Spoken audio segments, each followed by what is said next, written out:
Hey, so it's gonna be a two-part because I think I can read it.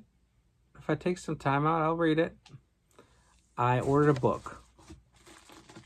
The first book I got was called Rainbow Part 1 by Sunny and Gloomy. It's a graphic novel.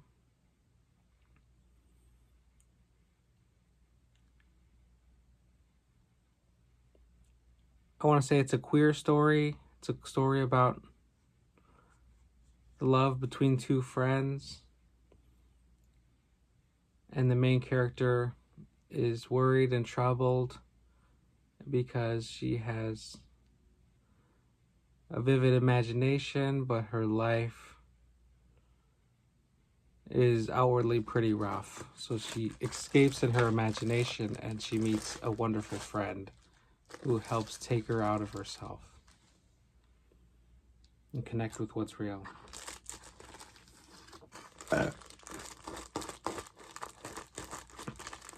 So I'm pulling this out. It just came out. This is Rainbow Part 2 by Sunny and Gloomy. And I'm very much looking forward to reading this. I love the art style. It's just absolutely beautiful to look at. The pictures communicate this message. Sometimes I read graphic novels because the images communicate such a message that just words alone can't achieve. Cool cover. This is Rainbow Volume 2. I'm so excited to read this. I noticed it was a little more expensive and much longer than the first book. In transparency, I bought Rainbow Part 1 at Walmart.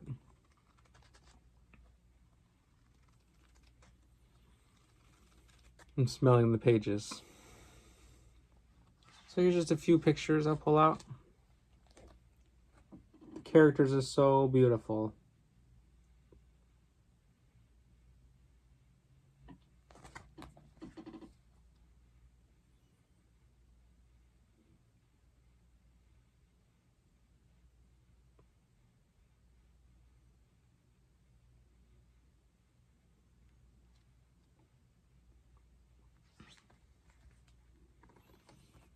I forget our main character's name.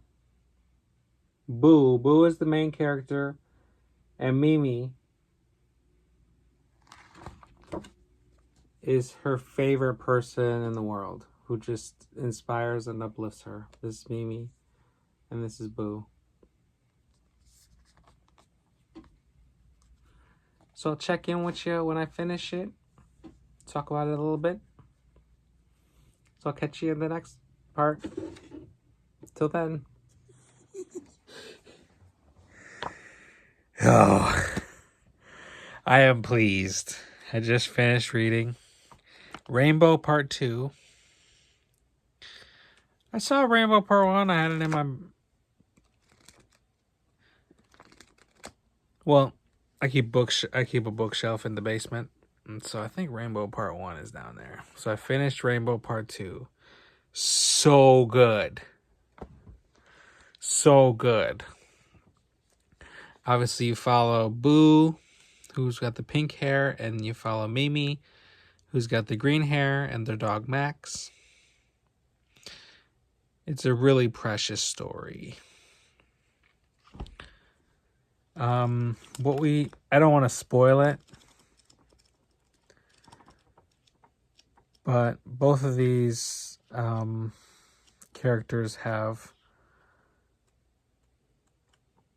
abusive mothers, and they come together and they find that they are really absolutely in love with each other. And they just met in the first book, and it starts out as like one night, but then later in this book it goes through some months as they're finishing high school. And so Mimi is just the most supportive friend ever.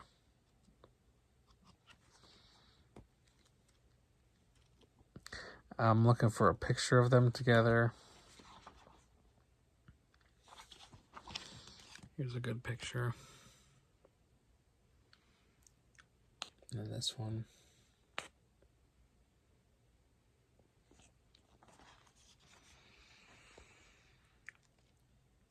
They got different styles of personalities. I don't want to really go through it. Boo spends most of this novel alone. Her mother ends up in the hospital because she has a drug problem. And you wonder if the mother is really going to get her shit together. And Mimi's mother doesn't like the fact that she's queer or a part of the LGBTQIA plus community, and she wants to send her to a Christian conversion school. But it's interesting, in the book, you can see here on the front cover, Mimi's wearing a cross.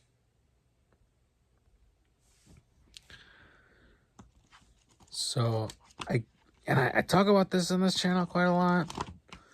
Mimi might still be a Christian, but she's more of a progressive Christian. Her mother's more of these conservative Christians, which has a different flavor. Because, it's a choice for Mimi to put on a cross every day, right? What's this picture? She's got cross earrings on. And one of the interesting things, right? The sweater that Mimi gives Boo, the sweater she gives her says subliminal on the side. And so I paid close attention to anything. There's quite a lot of one-eye symbolism in this book. Quite a lot.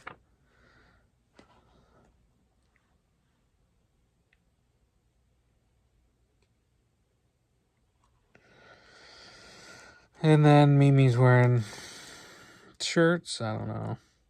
One of the shirts says Nameless Ghosts, Rifles and Daisies.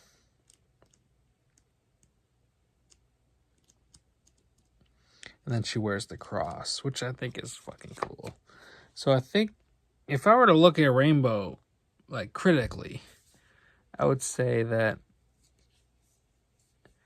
it has this flavor of progressive Christianity to it, which is like Christianity that's accepting of the LGBTQ community. Not really what I want to go to. Rainbow was very colorful, very beautiful. Boo's problem is that she kind of dissociates from reality, so it's all about her when her situation is too hard to handle, she kind of like imagines a fantasy, and Mimi tries to help her channel that energy, and by as a gift she buys her a book to write in, a blank book, and then she requests that Boo start writing down some of her ideas, and that really helps her to focus and to stop fantasizing and imagining, so she kind of can jump into reality. And she has some great support from the people at her workplace. She works at a diner,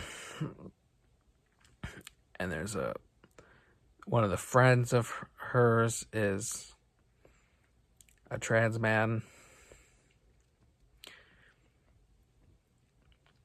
who's super supportive of Boo, even though he likes her too, but he's cool with just being friends with her. And it's a lot. There's a lot of interesting things there about communication, right? If people communicate what they're going through, what they like about each other, how they support each other, there's great communication there, and it's very positive.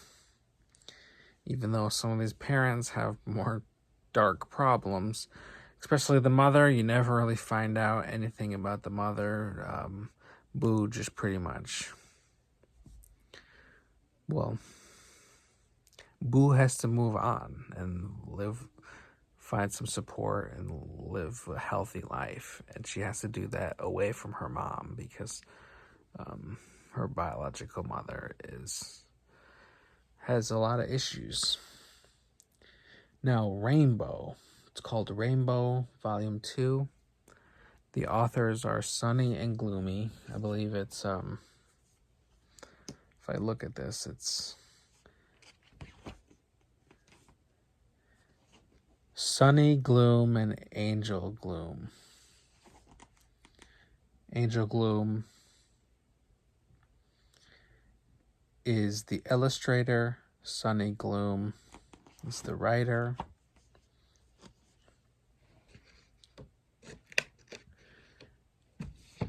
So, oh, it's Scholastic. Cool. So no wonder there's a lot of, I'm not going to say creepy, but obviously,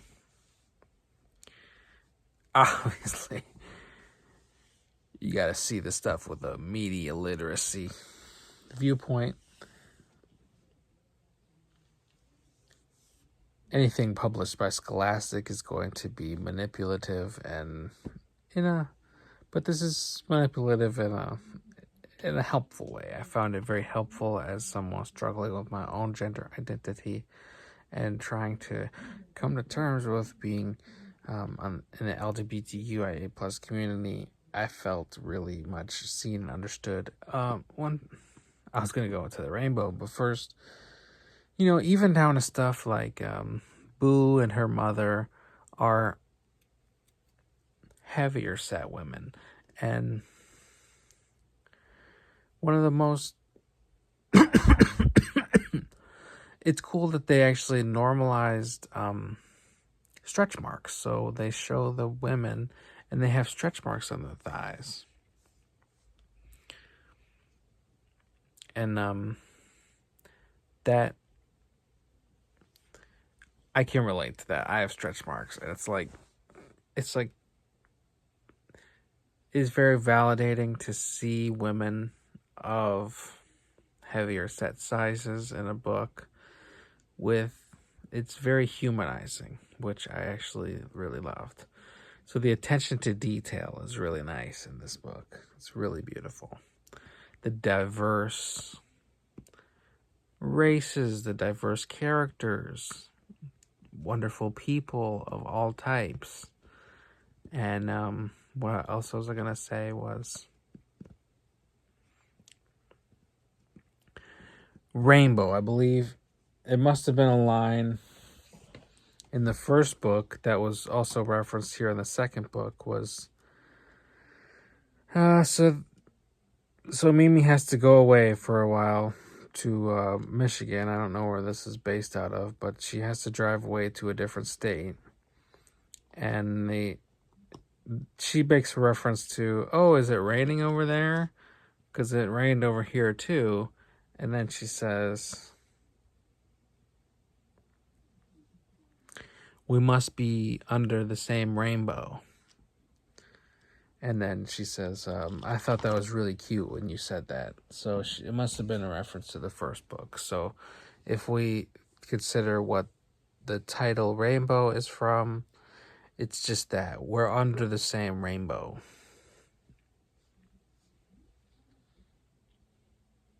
Even though they're far away.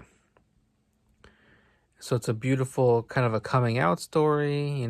Boo never expresses, because she's not too sure she likes women particularly, but she does say that in there. But she really just likes Mimi. This one kind woman who comes into her life and sweeps her away. Very touching, very romantic, very sweet. And I just loved it. So that was Rainbow Part 2. I'll include a link to the Amazon link So I first found Rainbow at Walmart, I believe, and just bought this second